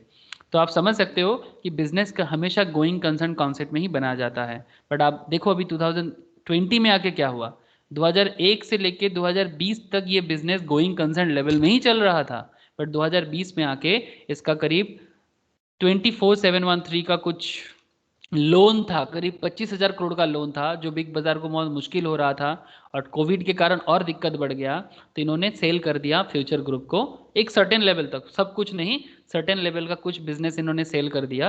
किसको? जिसमें ये वाला ये कुछ है, जैसे मुझे याद आ रहा है थोड़ा सा, मैं इसका केस स्टडीज भी किया था शेयर मार्केट के क्लास में, जो लोग करते थे उस टाइम पे उनको शायद पता होगा। अदरवाइज ये आपका retail outlets like Brand Factory, Home Town, Central, E zone, ये सब बिक चुका है सर। एबीबी कुछ उनका इंश्योरेंस बिजनेस है, इस तरह का कुछ है जो उन्होंने सेल नहीं किया। ओके, तो पॉइंट क्या समझ में आ रहा है सर? बिजनेस तो हमेशा गोइंग कंसर्न ही होता है, बट सिचुएशंस बिजनेस को बंद करने के कगार में लाता है, दैट्स अ डिफरेंट इशू। तो गोइंग कंसर्न कॉन्सेप्ट आपको क्या अकाउंटिंग सिखाते हैं? देखो सर, आप लोगों को बिग बाजार का स्टोरी में क्यों समझा रहा था, आपको समझ में आया कि बिजनेस हमेशा वो बोलते हैं ना सर, बढ़ती का नाम जिंदगी, ठीक है। मतलब द ग्रोथ इज लाइफ, ठीक है, ग्रोथ इज लाइफ, बढ़ती का नाम जिंदगी, ये तो बिजनेस का एक सिनोनिमस है सर। लेकिन अगर बिजनेस कभी सिचुएशंस के हालात में आके उसको कम करना पड़े, गोइंग कंसर्न से वो मतलब क्लोज कंसर्न हो जाए, तो दैट्स अ डिफरेंट इशू, ठीक है। लेकिन ये कॉन्सेप्ट में कभी अकाउंट्स मेंटेन नहीं होता सर। तो if so, the basis used need to be disclosed. The valuation of asset of a business entity is depend on its assumptions. Traditionally, accountant follow historical cost in majority of cases. Traditional system पे accountant जो होते हैं sir, वो historical cost follow करते हैं। Suppose mister x purchased machines for his business paying 5 lakh out of 7 lakh, तो उसके पास कितना कैपिटल हुआ करता था सर? कितना कैपिटल हुआ करता था मिस्टर एक्स के पास? मशीन्स खरीदा 5 लाख का, तो टोटल कैपिटल कितना है? 7 लाख का, सही ना? Hello, Yes, yes. 7 lakh invested by him, लेकिन उस 7 लाख में से उन्होंने 5 लाख का मशीन खरीदा। Okay, he also paid transportation expenses and installation charges amounting to ₹70,000. Okay, if he is still willing to continue the business, his financial positions will be as follows. उन्होंने transportation and expense installation का भी कुछ खर्चा किया, जिसका खर्चा उन्होंने किया 70,000 का, जो भी उन्होंने 7 लाख से ही किया। अब बैलेंस शीट कैसे देखने में होगा सर? अब उसका बैलेंस शीट कैसे देखने में होगा? ऑब्वियसली कैपिटल शो होगा कितना? 7 लाख, क्लियर ना सर? लायबिलिटी साइड में, लायबिलिटी साइड में कैपिटल 7 लाख, एसेट साइड में मशीनरी 5,70,000 का 5,70,000 एंड कैश शो होगा उसका 1,30,000 का जो उसके हाथ में पड़ा हुआ है। क्या ये क्लियर हुआ sir? Hello? Yes sir. Yes sir. Yes, sir. Now अभी देखो आगे का कॉन्सेप्ट देखो sir. Now if you decide to back out and decide to sell the machine, ध्यान से सुनिएगा, गोइंग कंसर्न कॉन्सेप्ट। अगर उन्होंने अभी उसके मन में चला कि भाई बिजनेस नहीं करना है और मशीन को सेल कर देना है, तो ये 5,70,000 का मशीन को अगर सेल करेगा, सर डिपेंड करता है, मशीन ज्यादा दाम पे भी सेल हो सकता है, कम दाम पे भी सेल हो सकता है, यस और नो? मानो कि लिमिटेड Yes, sir. एडिशन था, अगर वो लिमिटेड एडिशन मशीन था तो हो सकता है ना कि 5,70,000 का मशीन को उन्होंने 7 लाख में बेच दिया। लेकिन अगर लिमिटेड एडिशन नहीं है, ऐसा मशीन बहुत सारा मार्केट में है, तो ये भी हो सकता है कि उसको आधा दाम मिल रहा है, मे बी 4 लाख में सेल करना पड़ रहा है। तो ऐसा भी लोग सोचते हैं कि नहीं? तो अगर ऐसा सोच है, इसका मतलब वो मशीन खरीद के मशीन को इसलिए बेचना चाहता है बिकॉज वो आगे बिजनेस को कंटिन्यू नहीं करना चाहता है ना। तो अगर ऐसा कॉन्सेप्ट के साथ वो आता है, तो if it may fetch more than और less than 5,70,000, so his financial position should be different. If going concern concept is taken, increase और decrease in the value of asset, मतलब ये जो एसेट का वैल्यूएशन जो है in short run is ignored. Going concern में asset का value ignore किया जाता है कि 5,70,000 नेक्स्ट ईयर में इतना होगा उतना होगा, it's totally ignored. The concept indicates that assets are kept, मतलब गोइंग कंसर्न कॉन्सेप्ट में दिमाग यही रखा जाता है कि the assets are kept for generating benefit in future. ये 5,70,000 का मशीन उस कंपनी को आगे में भी हो सकता है 10 लाख का सेल जनरेट करके दे, 10 लाख का प्रॉफिट जनरेट करके दे। होता है कि नहीं होता? एक 50,000 का लैपटॉप से लोग आजकल दुनिया का कितना बड़ा बड़ा काम कर रहे हैं, वेब डिजाइन करके लाखों करोड़ों कमा रहे हैं सर। 50,000 का एक मशीन, एक सिंपल मशीन, डिजिटल मार्केटिंग करके लाखों कमा रहे हैं, अकाउंट्स का काम करके लाखों कमा रहे हैं, कोचिंग करके कमा रहे कोई कोई, ठीक है। तो डिपेंड, तो एक 50,000 का मशीन आपको, एक डॉक्टर आज के डेट में ऑनलाइन कंसल्ट करके कितना इनकम कर रहा है, ठीक है। तो इट्स डिपेंड कि आपका मशीन आपको बहुत कुछ दे सकता है, इसको आप इमेजिन भी नहीं कर सकते। आप 50,000 का मशीन खरीदते उससे 1 करोड़ भी कमा सकते हो। ऐसा नहीं कि करोड़ कमाने के लिए आपको हमेशा करोड़ों का ही खर्चा करना पड़ेगा, it's not, it's depend the value and price में फर्क होता है। वॉरेन बफेट एक 20 रुपए का किताब पढ़ के, आज वॉरेन बफेट को देखो आप, उन्होंने किताब पढ़ा था, इस किताब का नाम है सर इंटेलिजेंट इन्वेस्टर, जो उनका गुरु का है, बाद में उन्होंने उसको गुरु बनाया था, ठीक है। मैं आपको प्राइस और वैल्यू पे डिफरेंस बताना चाहता हूं, तो आप बात को समझना, ठीक है। इंटेलिजेंट इन्वेस्टर्स, ये था किताब का नाम, दी इंटेलिजेंट इन्वेस्टर्स। ये बेंजामिन ग्राहम जो वॉरेन बफेट सर का गुरु थे, ठीक है। ये किताब अभी भी मिलता होगा ऑनलाइन पे, अगर आप देखो तो मिल जाएगा। तो अभी 250, 258, 211, इसको समझने के लिए आपको स्टॉक, फाइनेंस, अकाउंट, सारा का सारा नॉलेज चाहिए सर। कभी अगर किताब पढ़ के देख सकते हो आप लोग, बट अगर जितना ज़्यादा आप अकाउंट्स में, फाइनेंस में, स्टॉक में, इकोनॉमी में जितना डेवलप करोगे, तभी जाके आप ऐसा किताब समझ सकते हो और पढ़ भी सकते हो। द इंटेलिजेंट इन्वेस्टर्स, यही किताब इस बंदे का जिंदगी घुमा दिया था। और आज देखो आप वॉरेन बफेट देख रहे हो सर, ये वॉरेन बफेट का मनी मेकिंग स्किल्स, कैसे उन्होंने पैसा बनाना सीखा, और उसके पीछे यही किताब था। उस टाइम पे वो न्यूयॉर्क मेट्रो रेल स्टेशन के बगल में वो नीचे बैठ के मैगजीन बेचता है ना सर, वहां पर से वो कुछ 50 सेंट्स में खरीदा था। वो काफी पुराना है, अभी वॉरेन बफेट का एज भी काफी हो गया। वॉरेन बफेट करेंटली काफी एजेड है, करीब 90s के आसपास एज होंगे उनका। वॉरेन बफेट आज तक अपनी जिंदगी में जितना पैसा कमाया वो सारा का सारा इन्वेस्टमेंट करके ही कमाया। अपना खुद का बिजनेस वो बाद में बनाया, मतलब जो बनना था वो तो दूसरे के बिजनेस में इन्वेस्ट करके ही बना दिया। मतलब तुम बिजनेस बनाओगे, तुम्हारा बिजनेस देख के वो समझ जाता था कि ये बिजनेस आगे जाएगा कि नहीं जाएगा। 90 ईयर्स एज है इनका, और इनका वेल्थ जो है 85.6 billion US dollar, 85.6 billion US dollar as of December 2020, making him the world's 4th wealthiest person. अभी भी वर्ल्ड का 90 ईयर्स के एज में वर्ल्ड का 4th वेल्दीएस्ट पर्सन है ये। कोलंबिया बिजनेस स्कूल में पढ़ा है और बेंजामिन ग्राहम उनका गुरु थे। तो एक 50 सेंट्स का किताब उनको वर्ल्ड का रिचेस्ट पर्सन बनाया सर। तो दिस इज कॉल्ड वैल्यू। आप कौन से चीज से क्या सीखते हो। दाम से कभी भी किसी भी चीज का ना आप समझ नहीं सकते। वैल्यू एक टोटली अलग चीज होते हैं, ठीक है। तो I hope you understand little bit कि प्राइस एंड वैल्यू में फर्क होता है, ठीक है। किसी के लिए वो किताब एक हो सकता है, क्या होगा, रद्दी के दाम पे आप स्क्रैप डीलर पे भेज दोगे। मैं स्क्रैप दुकान में कभी कभी देखता हूँ सीए का किताब पड़ा रहता है, हाँ, लेकिन वही किताब किसी को कितना मतलब चार्टर्ड अकाउंटेंट बना दे, किसी को फाइनेंशियल एक्सपर्ट बना देते हैं, और कोई वही किताब किसी ने रद्दी के दुकान में मतलब स्क्रैप डीलर के दुकान पे जाके सेल करके किलो दर में बेच के आते हैं। आपने देखा कभी? मैंने तो देखा, बहुत बार देखा। सीएस सीएमए का किताब स्क्रैप डीलर के दुकान में पड़ा रहता है। देखेছি दादा। देखिए, अच्छी, वेरी गुड सर। तो वही किताब किसी को कुछ बना देता है और वही किताब किसी को स्क्रैप लगता है, तो इट्स डिपेंड। ओके, तो गोइंग कंसर्न का मतलब वही हो गया sir. If going concern concept is taken, increase decrease in the value of asset in the short run is ignored, the concept indicates that assets are kept for generating profit benefit in future, not for immediate sale. Current change in the asset value is not realizable and so it should not be counted. And that is why 5,70,000 का machine 2 दिन बाद आपको 7 लाख देगा, या 7 लाख अगर मिल भी जाए उसका हिसाब कभी भी बिजनेस नहीं करता। हो सकता है कि आप 6 महीने बाद बिजनेस को बंद कर दोगे और आपको 7 लाख मिल जाएगा, लेकिन आपका बैलेंस शीट में ये 7 लाख कभी नहीं शो हो सकता, बिकॉज वो आपका गोइंग कंसर्न कॉन्सेप्ट के अगेंस्ट में जाता है, वो आपका गोइंग कंसर्न कॉन्सेप्ट के अगेंस्ट में जाता है। तो कुछ समझ में आया sir? What is going concern? It's a very important principle in accountancy.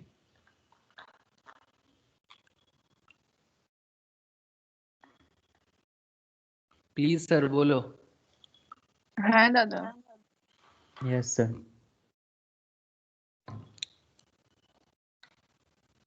और भी कॉन्सेप्ट है? अरे सबको समझ में आ रहा है? आयन, राजू, विश्वजीत, आयुष बोलो। Yes sir. ज्योति का आवाज नहीं मिल रहा है बहुत देर से। ज्योति सुन रहे हो कि नहीं सुन रहे? हाँ सर। ओके सर, क्लियर है ना ज्योति? यस सर, क्लियर है।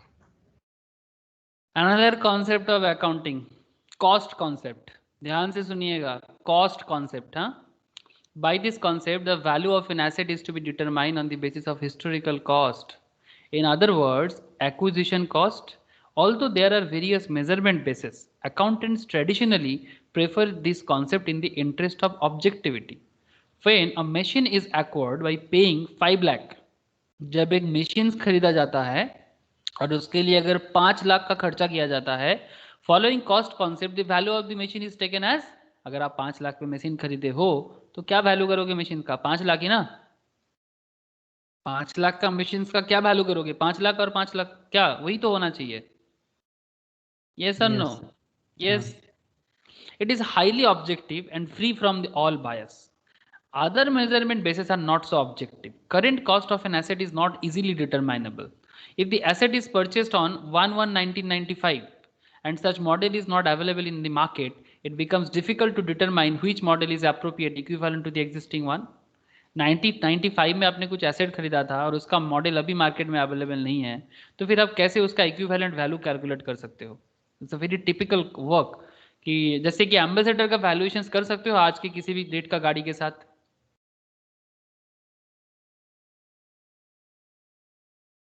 बोलो सर। इंडियन मार्केट में 4 व्हीलर का अगर बात करें, आप इंडियन मार्केट में एम्बेसडर के साथ किसी भी गाड़ी का वैल्यू क्रिएट मतलब कंपेयर कर सकते हो?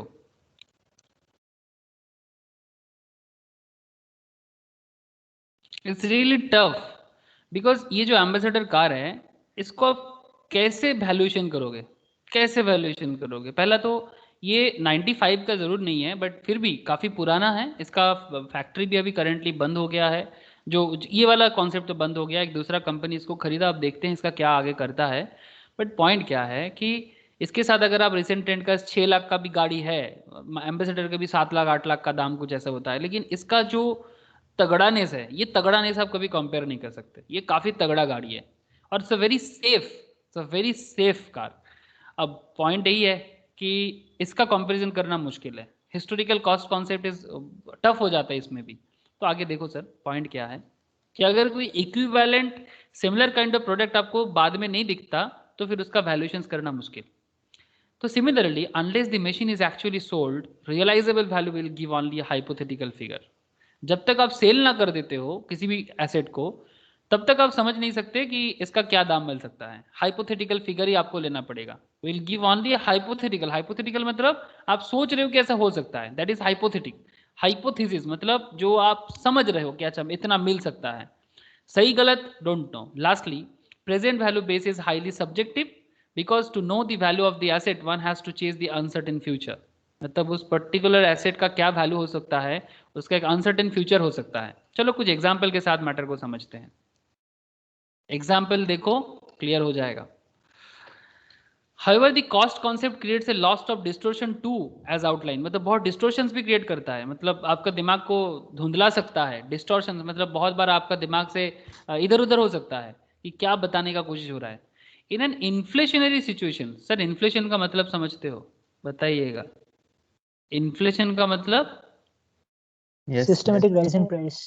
सिस्टेमेटिक राइज इन प्राइस, जिसको हम लोग बोल सकते हैं महंगाई या मूल्य वृद्धि बंगाली में बोलते हैं, है ना। एक सिस्टेमेटिक वे में एवरी ईयर प्रोडक्ट का दाम, कमोडिटीज का दाम बढ़ता रहता है, ठीक है। तो उसको इन्फ्लेशन कहते हैं। थोड़ा बहुत इन्फ्लेशन जरूरी होता है, टू मच इन्फ्लेशन आपको खत्म कर सकता है। थोड़ा बहुत inflation is okay, but too much inflation can ruin you. जैसे ऐसा बहुत सारा कंट्रीज है जहाँ सिस्टेमेटिक इन्फ्लेशन के नाम पे ऐसा कुछ होता है जो देख के शायद आपको हार्ट अटैक आ जाए। आप यहाँ पर इंडिया में बैठ के हार्ट अटैक हो सकते हो sir. Inflation rate, Venezuela, Zimbabwe, ठीक है, बहुत खतरनाक हालत है सर, खतरनाक हालत, ठीक है। ये लिस्ट ऑफ कंट्रीज का एक डेटा है इन्फ्लेशन रेट वाइज। जस्ट एक बार मैं आपको गो थ्रू करा देता हूँ। ऐसे मैं बहुत सारे क्लास में इसको यूज़ करता हूँ बिकॉज इन्फ्लेशन वर्ड बार बार आता है तो कभी भी मैं बोलता रहता हूँ। कुछ कंट्रीज है जिसका नेगेटिव इन्फ्लेशन रेट है, it's a very bad thing. Negative inflation आपको स्टैग्नेंट कर देता है, इकोनॉमी में कुछ रहता नहीं है। जैसे सऊदी अरेबिया की इकोनॉमी नेगेटिव में है ना, it's not a good thing sir. ऐसे सऊदी अरेबिया इकोनॉमी बड़ा स्ट्रांग है, बट फिर भी नेगेटिव इन्फ्लेशन का मतलब है ग्रोथ नहीं होता उसमें, ठीक है। तो नेगेटिव में कभी अच्छा मत समझ लेना। सो वर्स कोनटा? हाँ, वर्स कोनटा? जितना माइनस में जाएगा वो तो बहुत ही खतरनाक है, मतलब वो इन्फ्लेशन का उल्टा जा रहा है, नेगेटिव जा रहा है। मतलब महंगाई होना चाहिए ना, लेकिन अगर माइनस में जा रहा है दैट मीन्स वो स्टैग्नेशन हो रहा है। डिफ्लेशन कहते हैं उसको, जिसमें वैल्यूएशन खत्म होता है धीरे धीरे, that is also called deflation. मतलब उसमें वैल्यूएशन भी नहीं होता, मतलब वैल्यू आगे बढ़े तो कुछ अच्छा होता है ना। Oats obviously deflation is very bad for the economy, मतलब आपको पैसा का वैल्यू कुछ ना रहे, ठीक है, वो भी बहुत खतरनाक। और पैसा बहुत महंगा हो गया, मतलब out of reach of the people, वो भी बहुत खतरनाक है। पैसा का वैल्यू ना रहना भी बहुत भयंकर, और पैसा का out of reach of the customers, मतलब पॉपुलेशन ऑफ द कंट्री, वो भी बहुत खतरनाक। तो चलो एक ओवरऑल थिंग, जो माइनस वाला सिचुएशन अच्छा नहीं है। आपको मैं कुछ कंट्री दिखाता हूँ जो इकोनॉमिकली बहुत स्टेबल है और बहुत ही ज़्यादा अच्छा माना जाता है करेंट वर्ल्ड में। जैसे कि अगर मैं आपका नाम लूँ यूएसए, है ना, तो ये आपके सामने एक अच्छा एग्जाम्पल हो सकता है because US economy is seriously one of the best economy in the world currently. Balanced है, बहुत बैलेंस्ड इकोनॉमी है। किसी को दिख रहा है इकोनॉमी यूएस का? कुछ 2 पॉइंट समथिंग होगा सर।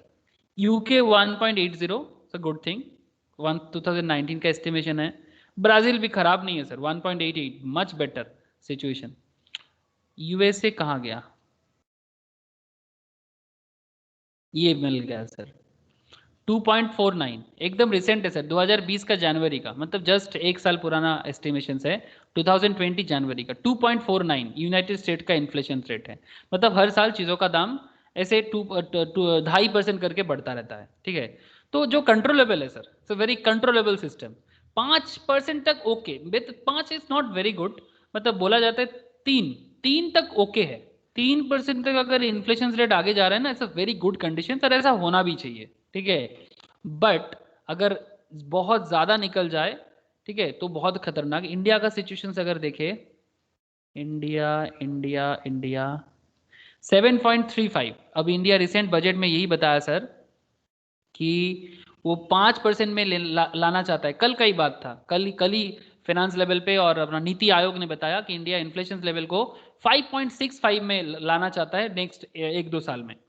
तो टाइम लगता है सर, इन्फ्लेशन, ये सब बहुत बड़ा बातें हैं, मैं आपको एक क्लास में बताना बहुत मुश्किल है, बट मैं जस्ट आपको एग्जांपल दे रहा हूँ आइडिया करने के लिए कि इन्फ्लेशन का सिचुएशंस क्या होता है। महंगाई मतलब आज अगर इंडिया में कोई भी चीज़ 100 रुपीज़ का है, सेम चीज़ अगर आपको नेक्स्ट ईयर खरीदना है तो आप समझ लो कि आपको 108 रुपया खर्चा करना होगा। तो that is the inflation pinch the pocket of the population. ठीक है, अगर आपको मैं कुछ दुनिया का भयंकर कंट्री का हालत दिखाऊं जिसमें पाकिस्तान का भी कुछ अच्छा बात नहीं है, पाकिस्तान इंडिया से बेहतर है क्या? बांग्लादेश तो इंडिया से बेहतर है 5.70।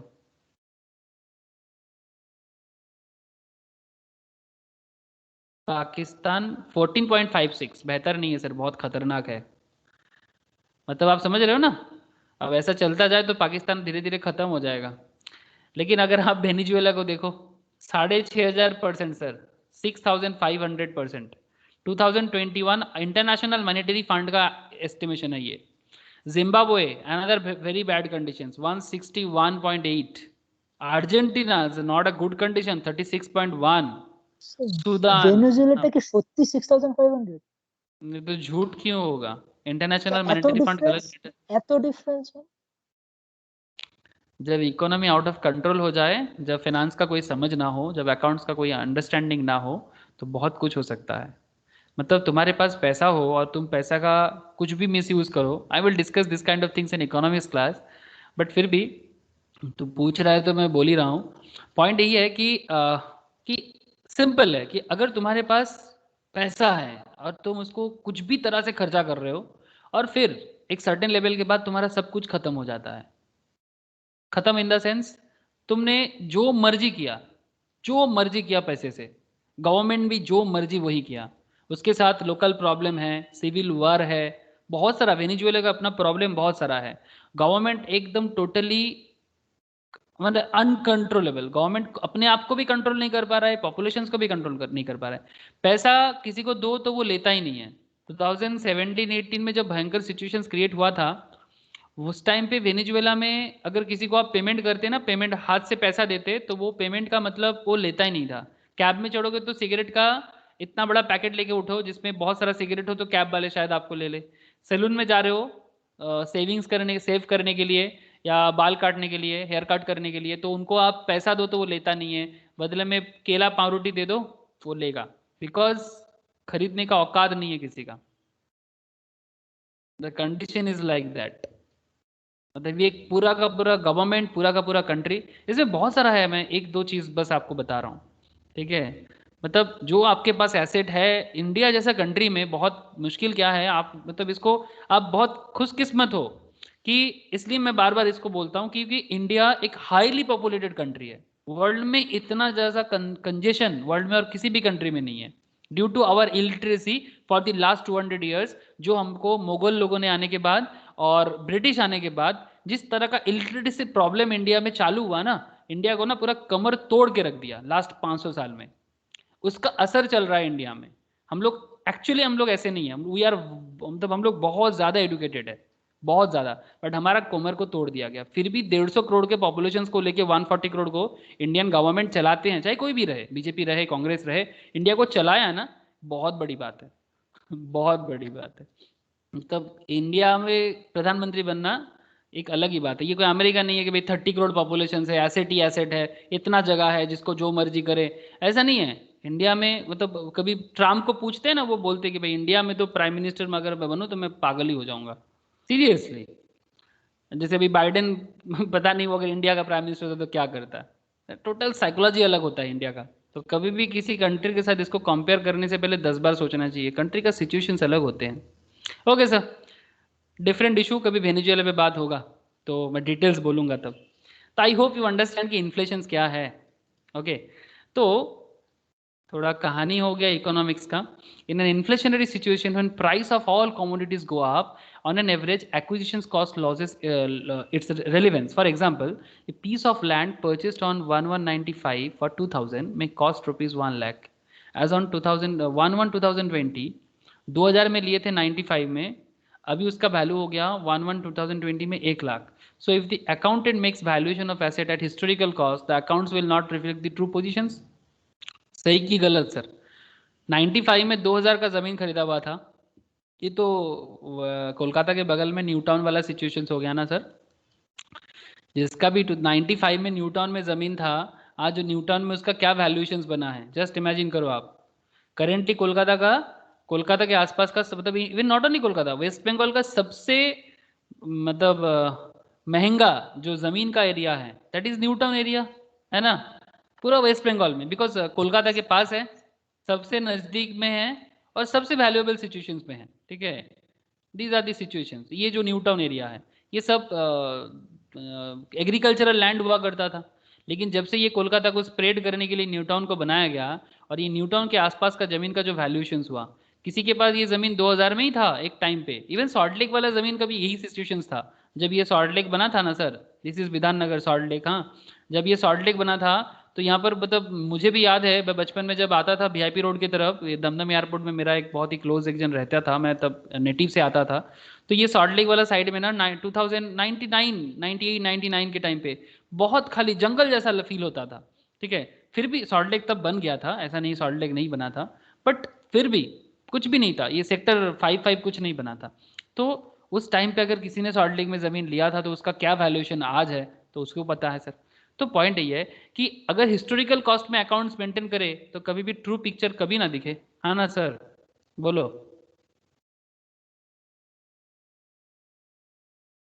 Hello, yes sir. यस ना। तो कॉस्ट कॉन्सेप्ट एक बहुत इंपॉर्टेंट एरिया है इकोनॉमी अकाउंटेंसी में। हिस्टोरिकल कॉस्ट बेस्ड अकाउंट्स में lose comparability. Mister X invested 1 lakh in a machines in 1195 which produces 50,000 cash inflow during the year 2020। ध्यान से सुनिएगा, 1 लाख रुपया इन्वेस्ट किया था 95 में, जो 50,000 का कैश इनफ्लो दे रहा है वही मशीन 2020 में, while mister Y invested 5 lakh in machine in 11/2005 which produced 50,000 cash inflow during the year 2005 में ही। Mister X earned at the rate 50% while mister Y earned at the rate 10%। Who is more efficient, कौन ज़्यादा efficient है? 1 लाख रुपया business में लगा के 50,000 2020 में कमाना, या 5 लाख रुपया 2005 में लगा के 50,000 रुपया 2005 में कमाना, कौन सा ज़्यादा रेलिवेंट लग रहा है आप लोगों को? आप ही लोग बताओ। 95 में 1 लाख लगा के 2020 में 50,000 अर्न करना ऑब्वियसली कुछ ज़्यादा ही अच्छा दिख रहा है। 50% के आसपास का रिटर्न का सिचुएशन है, जहाँ पर ये 5 लाख लगाया था 2005 में और 50,000 cash inflow during the year मतलब 2005 में ही, ठीक है। उस टाइम पे 5 लाख लगा के 50,000, ठीक है। तो mister Y earn at the rate of 10% और मिस्टर एक्स अर्न कर रहा है 50%। Since the asset are recorded at the historical cost the result are not comparable. आप इन दोनों को कंपेयर नहीं कर सकते, obviously it is a corollary, है ना। कॉरोलरी मतलब जिसके साथ एक दूसरे को कैसे कंपेयर करोगे, बिकॉज दोनों स्टैटिस्टिक्स मैच नहीं हो रहा है, तो जब तक आप मैचिंग नहीं कर सकते कॉस्ट को तो मुश्किल बढ़ेगा। तो many assets do not have acquisition cost. ऐसे बहुत सारे एसेट्स भी होते हैं बिजनेस पे जिसका कोई एक्विजिशन कॉस्ट नहीं होता। Human assets of an enterprise are an example. The cost concept fails to recognize such asset, although it is very important asset of an organization. जो ऑर्गेनाइजेशंस में जो लोग काम करते हैं, they are very important, but उनका acquisitions क्या amount था, नो वन नो। इवन किसी केस में एक्विजिशंस कोई कॉस्ट ही नहीं लगा था। Many other controversial issues have arisen in financial accounting that revolves around the cost concept, which will be discussed at the advanced stage. However, later on we shall see that in many circumstances the cost convention is not followed. See conservatism concept for an example, which will be discussed later. तो conservatism हम लोग आगे चर्चा करेंगे। तो in our next class we will discuss in realizations concept, जो आपको partnership वगैरह करने के टाइम पे बड़ा काम आता है। Dual aspect another very important area, and obviously conservatism concept, जिसके बारे में चर्चा मैं आप लोगों के साथ नेक्स्ट क्लास में करता हूँ, और कुछ सम्स वगैरह भी है जो इसी के रिगार्डिंग है, मैं आपको नेक्स्ट क्लास में चर्चा करूँगा, ठीक है। तो आई होप कि अंडरस्टैंडिंग अच्छे से हुआ होगा और अकाउंट्स का मज़ा भी आ रहा होगा। मतलब इसलिए ये कोई अकाउंट्स तो नहीं है, बट ये अकाउंट्स का बैकग्राउंड है। जितना स्ट्रॉन्ग करोगे, जब रियल में अकाउंट्स करोगे तो ना आंखों के सामने ना, अरे क्या कर रहे हो ना, जैसे वो होता है ना, डांस करेगा आपके आंखों के सामने, अच्छा ये हो रहा है, ये हो रहा है, you can feel it. I think मैं सही बोल रहा हूँ।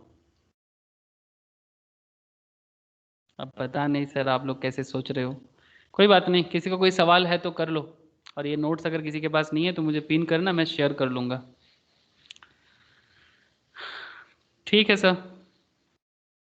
Sir bye sir. Bye Ayush, bye, যা, bye sir. Bye bye sir. Okay, tata, bye sir. Bye. দাদা বিকেলে পড়া আছে? আছে। যদি দিদির কাছে কোনো ক্লাস আছে তাহলে হবে। রুটিনে তোমার অ্যাকাউন্টস লেখা ছিল। অ্যাকাউন্ট যদি বলা আছে তাহলে থাকবে। মানে দিদির অ্যাকাউন্টস? হ্যাঁ, দিদির অ্যাকাউন্টস আছে। আচ্ছা, ঠিক আছে ঠিক আছে, রাখছি দাদা। আচ্ছা, আচ্ছা, রাখ।